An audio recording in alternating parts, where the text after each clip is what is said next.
Қайырлы күн достар, бүгін біз сіздермен бірге өте дәмді керемет болып шығатын сырный шарики дайындайтын боламыз.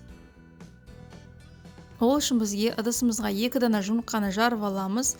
Дәміне қарай қара бұрышты, аз ғана тұз сеуіп, үкіштен өткізілген сырымызды салып, үстіне ұн салып, жақсылап араластырамыз.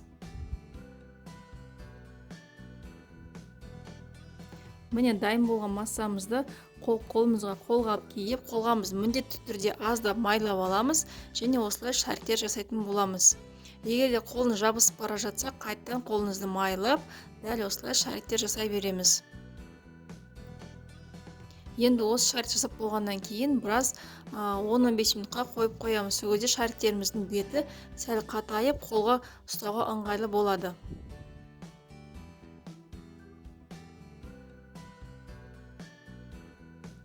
Міне менен де 15 минут уақыт өтті. Енді қолға жабыспайтындай болды.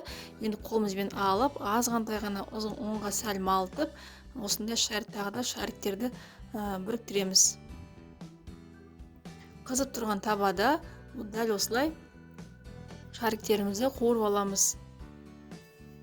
Отыңызды қатты тым қыздырмаңыздар, өйткені шариктеріңіз бірден қатты күйіп кетеді. Сондықтан орташа баяу отта шариктерімізді осылай қуырып аламыз.